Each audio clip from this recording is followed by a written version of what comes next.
여러분 욥기를 한 번도 읽어보지 못한 분들도 다 알 수 있는 정말 유명한 구절이 하나 있는데요. 혹시 뭔지 알고 계십니까? 네, 바로 이 구절인데요. 제가 한번 읽어보도록 하겠습니다. 네 시작은 미약하였으나 내 나중은 심히 창대하리라. 네, 이 구절 다 한 번씩은 보셨을 겁니다. 보통 음식점이나 가게에 들어가면 자주 액자로 해서 딱 걸려있는 성경 구절 중에 하나가 바로 이 구절이죠. 여러분, 우리는 주로 이 구절을 어떤 식으로 해석을 합니까? 보통 우리의 기복적인 욕망과 결부시켜서 나중에 사업이 더 번창하고 잘 될 것에 대한 어떤 기대감을 반영하려고 하죠. 그리고 하나님은 반드시 그 기대에 부응해 주셔야만 하는 분이시고요. 하지만 실제로 이 구절은 어떤 의미죠? 여러분, 이 말은 욥의 3명의 친구들 중에 빌닷이라는 친구가 한 말이었는데요. 우리가 지난주에도 나눴지만 당대의 지혜의 관점, 특별히 인과응보라는 그 관점에서 봤을 때 까닭없는 고난이라는 것은 존재할 수 없다는 것이 친구들이 따랐던 보편적인 생각이었습니다. 친구들이 봤을 때 욥이 고난을 당하게 된 것은 욥이 죄를 지었기 때문이라고 생각을 했어요. 그런데 욥의 친구들 중에서 이 빌닷이라는 사람은 8장에서 거기에다가 이런 말을 덧붙이죠.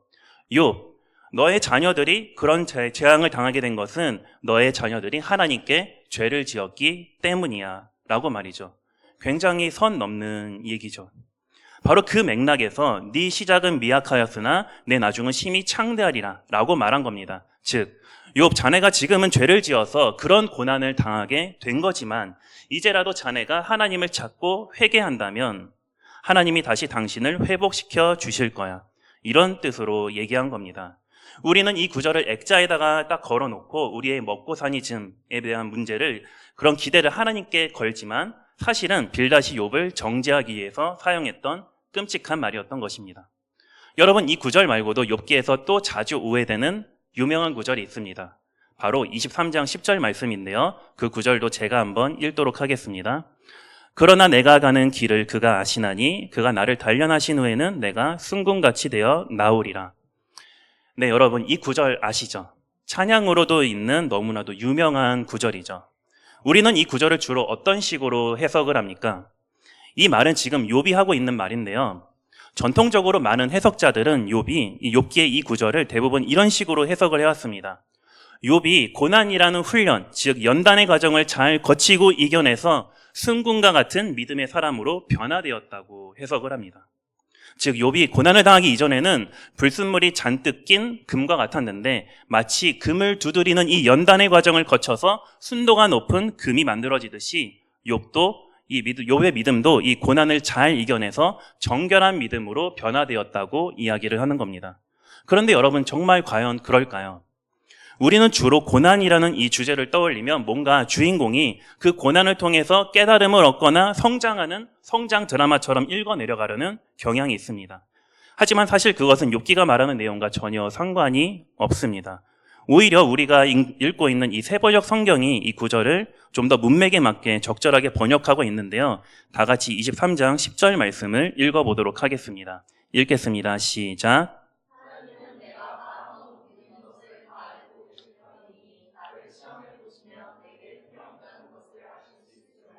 네, 어떤가요, 여러분? 아까 읽었던 번역이라는 전혀 다른 뉘앙스의 이야기로 들리죠.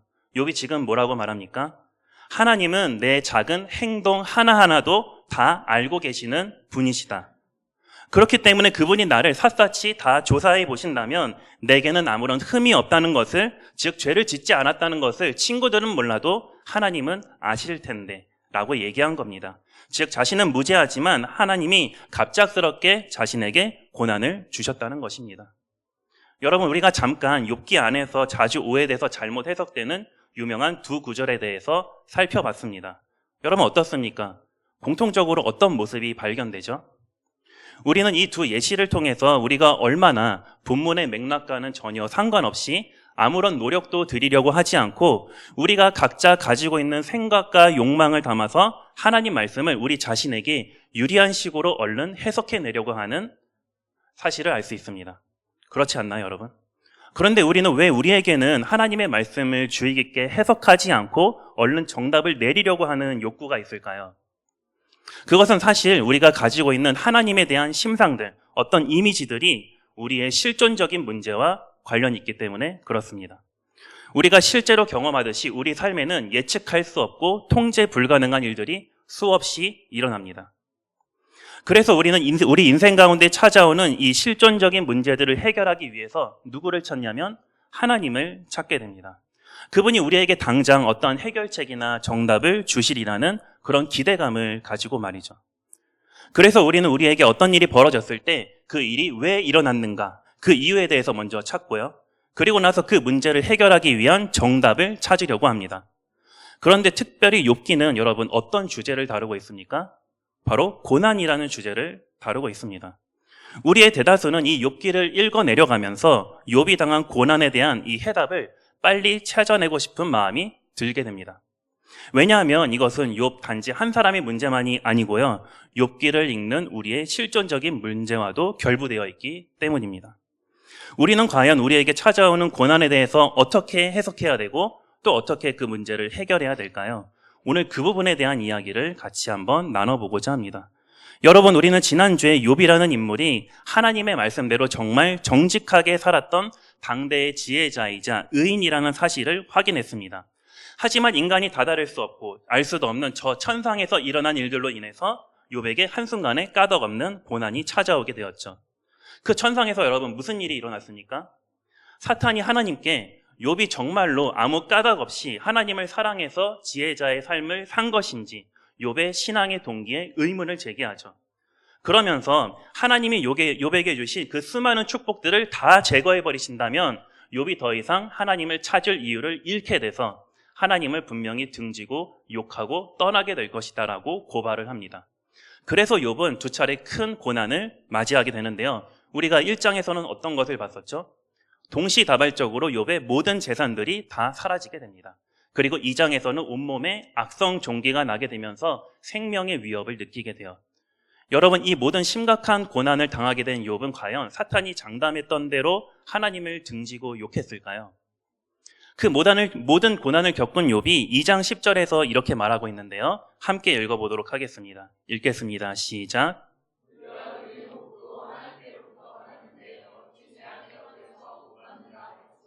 네, 욥은 분명 죄를 짓지 않았습니다.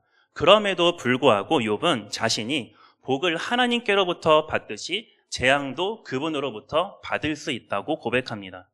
여러분, 이러한 고백은 당시의 지혜의 관점에서 봤을 때 말도 안 되는 얘기였어요. 왜냐하면 당시 고대인들에게 있어서 하나님은요, 인과응보라는 이 확고부동한 원리에 따라서 지혜자와 의인에게는 생명과 보상을 주시고 지혜 없는 자와 악인들에게는 죽음과 재앙을 주시는 분이기 때문에 그렇습니다. 죄를 짓지도 않았는데 하나님께서 재앙을 내리신다? 그런 일은 있을 수도 없는 일이었어요. 그런 하나님은 계실 수도 없고요. 계셔서도 안 된다고 생각을 했습니다. 하지만 거기에다가 대고 욥은 지금 뭐라고 얘기하고 있죠?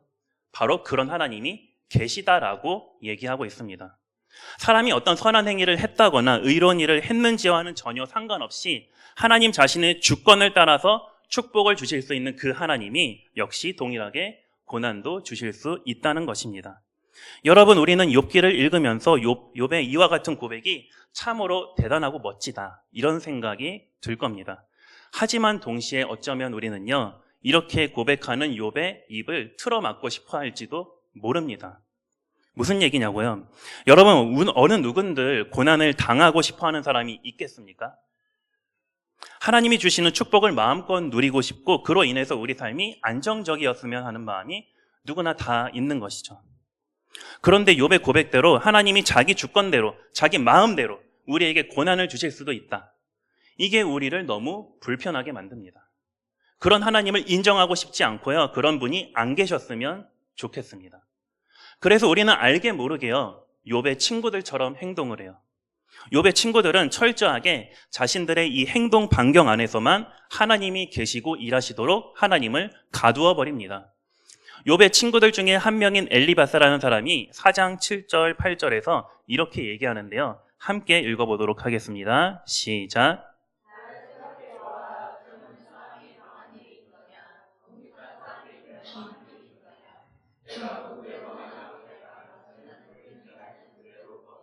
네, 이와 같은 엘리바스의 생각은 욥의 친구들 전체의 생각을 대변합니다. 하나님, 이제 우리가 한 발짝 움직일 테니까 하나님은 그저 우리의 뒤를 따라오시기만 하면 됩니다. 우리가 뿌린 대로 거기에 맞춰 일하시기만 하면 돼요. 죽음이나 재앙 같은 그런 끔찍한 상황들을 저희에게 주셔서 평안한 저희의 삶에 침투해 들어오실 생각은 제발 하지 말아주세요. 이게 바로 하나님을 가두어 두기 위해 만든 그들만의 울타리였던 것입니다. 그들은 하나님이 두려운 것이 아니었고요. 자신들이 만든 울타리 밖으로 하나님이 빠져나오시는 것이 두려웠던 것입니다. 그런데 욥이 거기에다가 아니다, 하나님은 인간이 뿌린 대로 움직이시지 않아. 나는 죄가 없지만 하나님께서 나에게 고난을 주셨어 라고 하면서 이 친구들이 만든 울타리를 부수려고 하니까 두려운 나머지 욥을 가만히 둘 수가 없었던 겁니다. 그래서 욥의 입을 틀어막아 버리죠. 우리가 하나님에 대해서 잘못 생각한 게 아니라 욥, 네가 잘못 생각한 것이라고요. 네가 고난을 당한 것은 아주 명백해. 네가 하나님께 죄를 지었기 때문이야. 하나님은 그런 분이셔 라고 말하면서 욥을 정죄해 버립니다. 여러분, 이처럼 욥의 친구들은요, 자신들이 가지고 있는 이 지혜의 테두리 안에서 욥에게 찾아온 고통의 문제를 진단하고요, 해석하려고 했습니다. 욥, 자네가 다시 예전에 좋았던 시절로 돌아가고 자네에게 찾아온 재앙들을 사라지게 하고 싶다면 하나님을 찾고 회개해. 그러면 하나님이 다시 당신에게 복을 주시고 회복시켜 주실 거야 라고 하면서 고통 가운데 있는 당신에게 바로 정답이 여기 있다 라고 얘기하는 것이죠. 하지만 욥은 친구들이 제시해준 그 정답대로 자신에게 찾아온 고통의 문제를 쉽게 해석하려고 들지 않았습니다. 여러분, 욥의 친구들이 한 가지 간과하고 있는 점이 있었어요. 그게 바로 뭘까요? 그건 바로 우리의 인생은 뿌린 대로 거둔다. 즉, 도덕적 인과율만으로는 설명할 수 없는 복잡성을 가지고 있다는 사실입니다. 단순히 인과관계로는 설명할 수 없는 일이 우리 삶에서 너무 자주 일어난다는 것이죠. 여러분, 우리 지금 교회도 현재 이음사역을 진행을 하고 있죠. 하지만 그 이음사역이 절대로 쉽지 않아요. 왜 어렵습니까? 이음사역이 대상자들의 실존적인 문제를 다루고 있기 때문에 그렇습니다. 우리는 인생의 복잡성에 대해서 충분히 인식하지 못하고 만약에 이 사역을 진행하게 된다면 어떻게 될까요? 그 복잡성에 대해서 충분히 숙고하지 않고 신중하게 접근하지 않고 아무렇게나 대충 정답을 던져준다면 자신도 모르는 사이에 그 해당 대상자들에게 상처를 줄 가능성이 굉장히 많습니다. 그래서 우리가 하는 이 이음사역이 굉장히 중요한 것이거든요. 여러분, 욥기는 잠언에서 말하는 지혜를 포함하되 그것을 뛰어넘는 지혜를 얘기하고 있습니다. 하나님이 창조세계에 정하신 이 규칙들을 아는 것 너무 중요합니다. 하지만 그 규칙들을 뛰어넘는 복잡한 우리 인생에 대해서 충분히 숙고하고 능숙함을 갖추는 것도 역시 지혜라고 얘기하고 있습니다. 욥은 고통 가운데 있는 자신에게 친구들이 제시해둔 이 정답을 얼른 자기 자신에게 적용하려고 들지 않았습니다.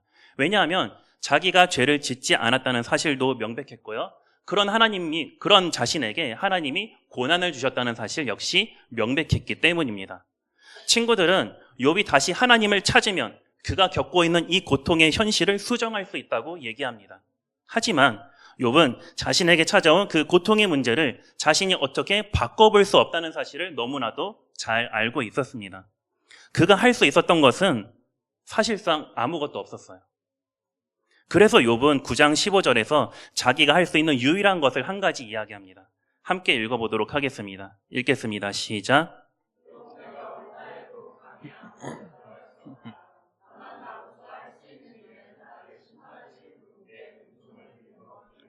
네, 이처럼 욥은 그저 하나님께서 자신을 불쌍히 여겨주시기를, 즉 까닭없는 은혜를 베풀어 주시기를 간청할 수밖에 없다고, 그게 고난 가운데 있는 자기가 할 수 있는 유일한 일이라고 이야기합니다. 여러분, 욥이 얼마나 큰 괴로움과 절망감에 빠져 있는지 욥이 하는 말에 귀를 기울여 보세요. 그는 14장 13절에서 이렇게 얘기합니다. 함께 읽겠습니다. 시작. 네, 욥은 하나님께 차라리 자신을 수월에 감추어 두실 수는 없냐고 호소합니다. 여러분, 구약에서 수월이라는 것은 죽은 사람이 가는 사후 세계를 얘기해요. 그러니까 지금 욥이 하나님께 무엇을 요청한 겁니까? 하나님, 이제 그만 저를 죽여주세요. 이 고통을 죽음으로써 끝내고 주님이 계신 곳으로 가고 싶습니다. 이것을 간청한 겁니다. 그의 짙은 절망감이 너무나도 강하게 느껴지는 대목이죠. 또 욥은 하나님 때문에 괴롭기도 했지만 친구들이 자기에게 한 말 때문에 그 괴로움은 더욱 짙어져만 갔어요.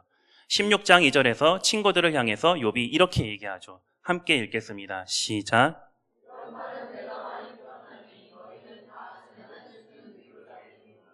그들 나름대로 정답이랍시고 조언했던 친구들의 말은 욥에게 날카로운 가시가 되어서 욥을 찌르고 마음에 상처를 내고 말았습니다. 욥은 그야말로 이 사방이 다 막힌 것처럼 캄캄한 어둠 속에 홀로 있는 것처럼 괴롭고 답답했습니다. 욥의 곁에는 아무것도 남지 않았어요. 오직 어둠만이 욥의 유일한 친구였습니다. 한 치 앞도 보이지 않는 깊고 짙은 어둠 속에서 욥이 할 수 있었던 것은, 유일한 것은 바로 뭐였냐면 하나님을 찾는 일이었어요.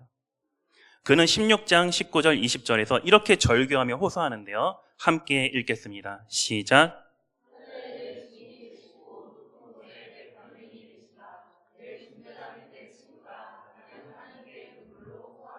네, 욥은 오직 하늘에 계신 하나님만이 나의 무죄를 입증해 주실 증인이자 변호인이시다라고 하면서 주님께서 내 친히 보증이 되어 주시라고 하면서 절규합니다. 욥은 자신이 처한 이 절망의 늪에서 또 친구들의 조롱 속에서 하나님께서 자신의 손을 잡아주시기만을 간절히 바랬던 것입니다.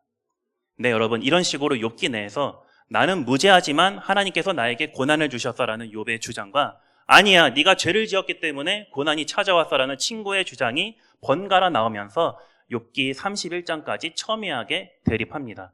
바로 이 길고 긴 논쟁이 거의 끝나가는 지점에서 오늘 우리가 읽었던 욥기 28장의 시가 등장하게 돼요. 저는 이 28장의 시가 지금까지 욥이 했던 주장과 가장 잘 어울리기 때문에 욥이 했던 말로 간주를 하는데요. 욥의 시라는 전제 속에서 다 같이 이 시를 찬찬히 음미해 봤으면 좋겠습니다. 여러분, 가장 먼저 3절, 4절 말씀을 함께 읽어보도록 할게요. 함께 읽겠습니다. 시작.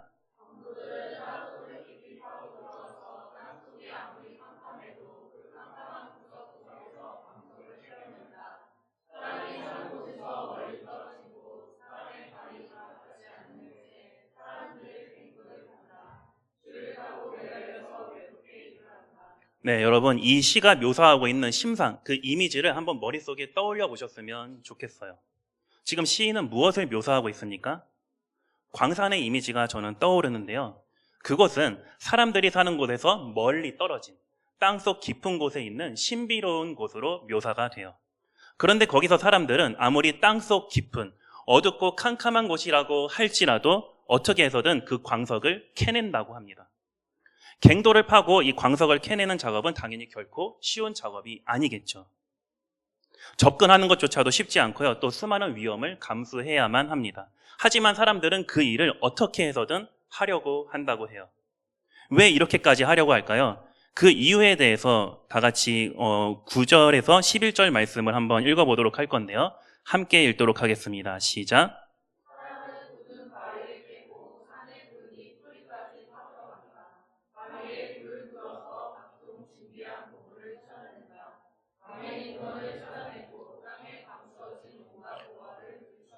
네, 한마디로 왜 이렇게 한다고 합니까? 그 보물들은 그렇게 수고하고 애써서 찾을 만한 가치가 있기 때문에 그렇게 한다고 얘기합니다. 그래서 사람들은 온갖 기술력과 노하우를 동원해서라도 캄캄하고 깊은 곳에 그 숨겨져 있는 진귀한 보석들을 밝은 수면 위로 드러내고 싶어 한다는 것입니다. 이렇게 발견된 보석들은 그것을 발견한 사람들한테 어떤 감정을 안겨줄까요? 그것은 바로 경이로움이라는 감정입니다. 경이로움이요. 쉽게 접근할 수도 얻을 수도 없는 그 가치 있는 그것을 얻었을 때의 그 쾌감이란 이루 말할 수 없는 것이죠. 그런데 여러분 7절, 8절을 보니까 이 일은요, 제 아무리 힘센 동물들이라 하더라도 할 수 없는 일이라고 얘기해요. 오직 누구만이 할 수 있다고 얘기합니까? 바로 인간만이 이 일을 할 수 있다고 얘기합니다. 인간의 탁월함과 위대함이 바로 여기에 있다는 것이죠.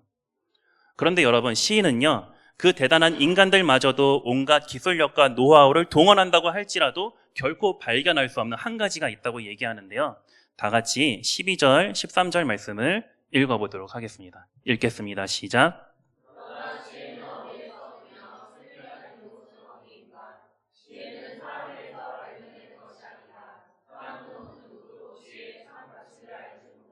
네, 바로 그 대단한 인간들마저도 지혜는 발견할 수 없을 뿐더러 그 참 가치를 제대로 알지 못한다고 말하고 있습니다. 여러분, 여기서 사람들이 온갖 기술력과 노하우를 동원해서라도 발견할 수 없는 그 지혜, 그 지혜라는 것은 무엇을 말하는 걸까요? 저는 여기서 다시 4절 말씀에 주목해 보고 싶은데요. 4절 말씀 하반절을 보시면 욥이 이렇게 얘기해요. 사람들은 갱도를 판다. 줄을 타고 매달려서 외롭게 일을 한다. 여러분, 여기서 한 가지 감정이 등장하는데요. 어떤 감정입니까? 바로 외로움이라는 겁니다. 욥은 지금 외로움, 즉 고독이라는 감정에 대해서 이야기를 하고 있어요. 욥기에 등장하는 인물들 중에서 유일하게 이 감정을 느끼고 있는 딱 한 명이 있습니다. 그게 바로 누굽니까? 바로 이 말을 하고 있는 욥 자신입니다. 욥은 앞서 하나님이 고난을 주셔서 자신을 공격하시고 위로하러 온 친구들마저도 날카로운 말로 자신을 공격한다고 말했습니다. 그는 마치 사방이 막힌 것만 같은 캄캄한 어둠 속에 있는 것만 같았어요. 어느 곳에서도 일말의 도움의 손길마저 구할 수 없는 이 절대 고독 속에 있었던 것이죠. 우리 역시 하나님께 버림받은 것만 같은 이 느낌을 받았을 때 절대 고독 속에 빠집니다. 이렇게 뼈아픈 고독이라는 감정을 욥은 한마디로 압축해서 욥기에서 항상 이렇게 표현하고 있습니다. 어찌하여 나에게 이런 고난이 찾아왔는가? 어찌하면 내가 하나님을 발견하고 그분을 만날 수 있을까? 이것이 여러분, 까닭없는 고난을 당한 욥이 어둡고 짙은 절망감 속에서 품을 수밖에 없었던 솔직한 질문들이었습니다. 그는 절박하게 부르짖어야만 했습니다. 차라리 죽고 싶다고 자신의 괴로운 심정을 쏟아놓을 수밖에 없었습니다. 왜냐하면 그것은 사실 그가 진짜로 죽음을 바라는 것이 아니고요. 그 고난의 이유를 찾고 싶고 하나님을 간절히 찾고 그분을 만나 뵙고 싶은 하나님을 향한 그의 생애 의지였기 때문에 그랬습니다. 그것이 욥으로 하여금 부르짖도록 만들었어요. 하지만 친구들이 욥에게 주었던 정답들은 욥이 고난의 이유를 찾고 하나님을 찾는 일에 아무런 도움이 되지 못했습니다. 그들은 물론 당시에 대단한 안목과 노하우를 가진 탁월한 지혜자들이었습니다. 하지만 그들이 발견하고 고사했던 인과응보라는 원리는 오직 그들 자신만의 쾌감을 만족시켰을 뿐이지 고난 중에 있는 사람의 마음을 위로해 주지는 못했습니다. 마치 친구들은 하나님이 창조하신 창조세계의 모든 원리를 다 파악하고 알 수 있는 것처럼 얘기했지만 고난 안에 감추어져 있는 고난의 이유를 해석해 줄 수는 없었습니다. 여러분, 그들이 실패한 이유에 대해서 23절에서 얘기하고 있는데요. 23절을 같이 한번 읽도록 하겠습니다. 시작.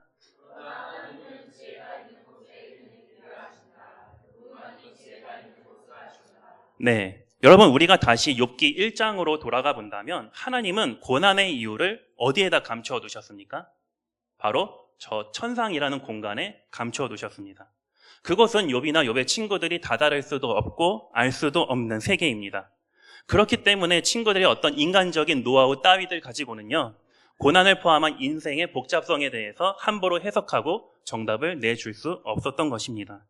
고작 그들이 발견한 경이로움이라고는요, 자신들이 믿는 하나님이 무너지지 않도록 그분을 변호하기 위해서 욥을 사지로 내몰 수밖에 없었던 자신들의 신학에 도취된 카타르시스였습니다. 그래서 욥은 친구들이 제시한 해답을 가지고 자신의 고통의 문제를 해석하고 얼른 정답을 내기를 거부했습니다. 오히려 욥은 친구들이 발견하지 못한 또 다른 경이로움을 발견하게 되는데요. 그게 바로 오늘 우리가 읽었던 28절 말씀에 있거든요. 28절 말씀을 한번 읽어보도록 하겠습니다. 시작. 네, 여러분, 이게 바로 욥이 발견한 또 다른 경이로움입니다. 여러분, 이게 무슨 뜻일까요? 여러분, 하나님을 경외한다는 것은 무슨 뜻입니까? 어떻게 하는 것이 하나님을 경외하는 것이죠? 경외한다는 말은 기본적으로 두려워한다는 말을 가지고 있습니다. 두려워한다는 뜻입니다. 즉, 하나님을 두려워한다는 것이죠. 그런데 경외라는 말을 단지 두려움으로만 해석하면은요, 하나님은 무섭고 두려운 분이라는 심상이 우리 머릿속에 강하게 박혀버립니다. 물론 여기서 욥이 하나님이 그만큼 인간의 예측을 벗어나서 어떻게 움직이실지 도무지 우리로서는 알 수 없기 때문에 하나님을 두려운 분으로 묘사했을 수도 있어요. 하지만 저는 그것보다 더 깊은 경외의 의미가 있다고 느껴지거든요. 여러분, 우리가 정말로 무서운 것을 봤을 때 두려움을 느낍니다. 하지만 때로는요, 정말로 말로 표현할 수 없을 정도로 절대적인 아름다움을 보았을 때 우리는 또 두려움을 느끼기도 합니다. 그 절대적인 아름다움 앞에 섰을 때 우리의 미천이 다 드러나기 때문이거든요.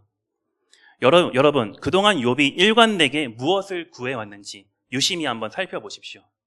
그는 무엇을 찾고 무엇을 구해왔습니까?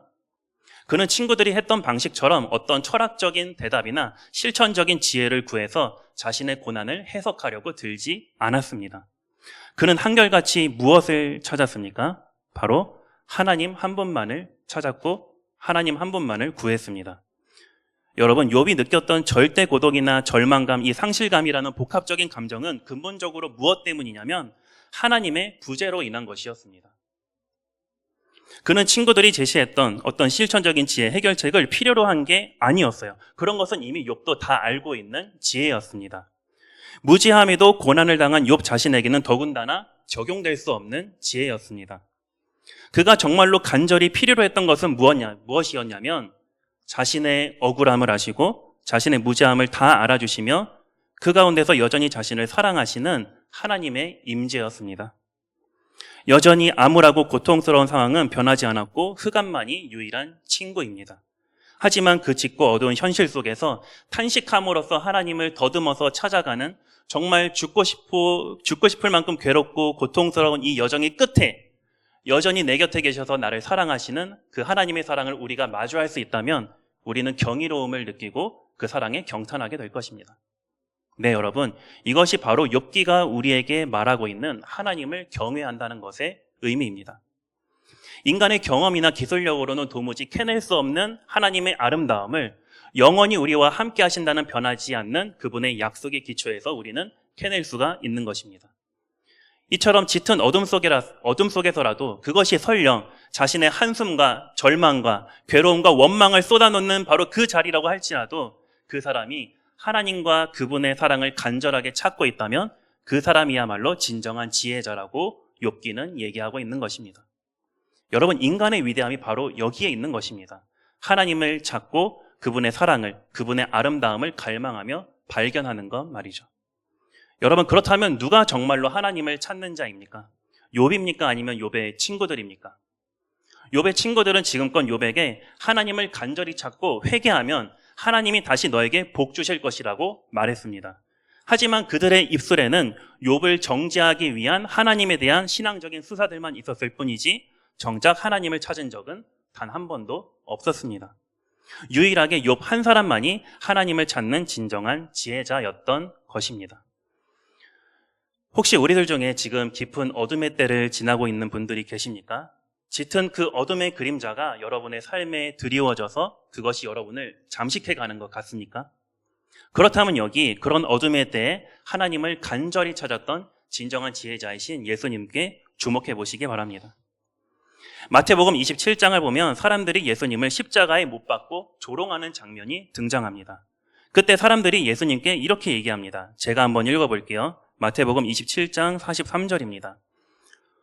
그가 하나님을 의지하였으니 하나님이 원하시면 이제 그를 구원하시라지. 그가 말하기를 나는 하나님의 아들이다 하였으니 말이다. 네, 여러분. 당시 예수님을 조롱했던 사람들이 가지고 있었던 하나님의 아들에 대한 심상은 어떤 것이었습니까? 엄청난 그 권능을 가지고 자신들을 로마의 압제에서 구원하시는 군사적인 메시아였습니다. 예수님이 하나님의 아들로서 하나님 아버지를 정말 간절하게 찾으면 압도적인 권능으로 자신들이 압제 속에서 겪고 있는 이 고통의 현실을 수정할 수 있고 바꿀 수 있다고 생각한 것이죠. 이것은 여러분, 사탄이 광야에서 예수님을 시험한 그것의 핵심이기도 하고요. 예수님을 따르는 수많은 무리들, 심지어 예수님의 제자들마저도 가지고 있었던 신학적인 울타리였습니다.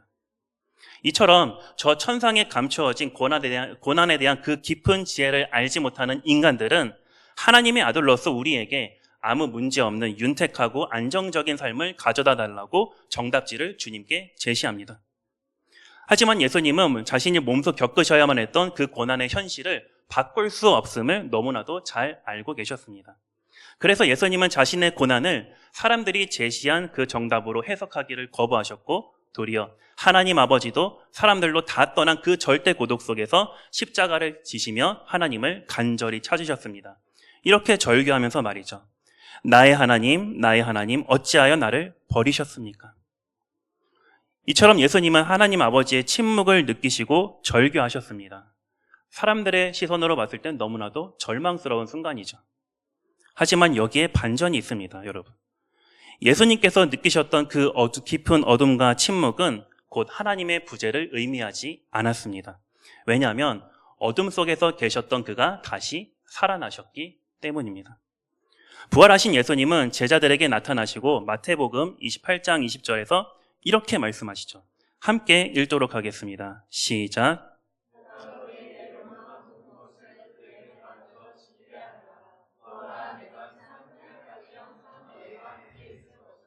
네, 예수님은 하나님 아버지를 더듬어서 찾아가는 고통스러운 그 긴 어둠의 터널을 지나서 비로소 그 끝에 하나님의 아름다움을 마주할 수 있었습니다. 그 아름다움이란 바로 영원히 함께 하시겠다는 하나님 아버지의 약속과 그분의 한없는 사랑이었습니다. 여러분, 결국 부활이라는 것은 곧 우리와 영원히 함께 계시겠다는 하나님 아버지의 사랑의 약속이었던 것입니다.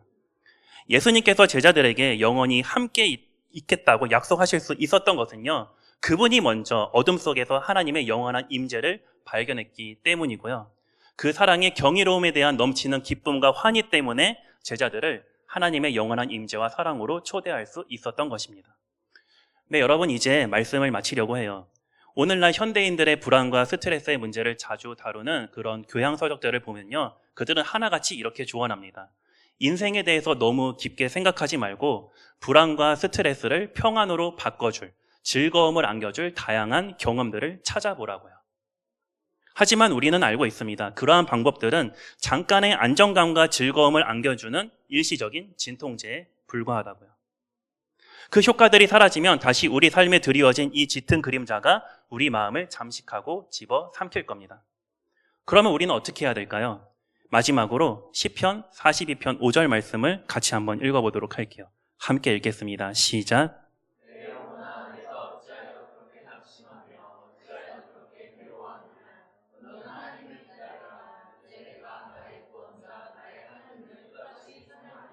네, 바로 이 말씀처럼 우리 자아에 외치는 것입니다. 내 영혼아, 하나님은 너를 버리지 않으셨어. 여전히 너를 사랑하시고 여전히 너와 함께 계셔라고 말이죠. 이것은 바꿔 말하면 아니야, 이제는 희망이 없어. 모든 것이 다 끝났어. 하나님은 나를 사랑하지 않으셔. 라고 정답을 내리는 그 자아의 목소리에 저항해야 한다는 것입니다. 로이드 존스 목사님이 말씀하셨던 것처럼 자아가 우리에게 말을 걸게 하지 말고 우리가 자아에게 말을 걸어야 하는 것입니다. 이것은 정신승리가 아닙니다. 성경이 처음부터 끝까지 우리에게 일관되게 말씀하시는 선명한 하나님의 약속에 근거한 것입니다. 사랑하는 여러분, 우리가 가진 믿음은요, 결코 우리의 상황이나 조건, 어떤 특정한 원리나 실천적인 지혜에 의존하지 않습니다. 오직 여전히 주님이 나를 사랑하신다는, 그래서 영원히 함께 계시겠다는 그분의 약속에 근거합니다. 바로 이 사실을 우리 영혼에 날마다 외쳐야 하는 것입니다. 그래서 이번 한 주 여러분들에게 한 가지 제안을 드려요. 우리는 주일에 매 예배 시간마다 여러분, 아까 앞 시간에 우리가 뭘 외웠냐면 그리스도인들에게 주어진 3가지 특권에 대해서 한 목소리로 고백했습니다. 벌써 어떤 분들은 이 3가지 특권을 주기도문이나 사도신경처럼 벌써 보지 않고 주문처럼 쭉 외우시는 분들도 있을 것 같아요.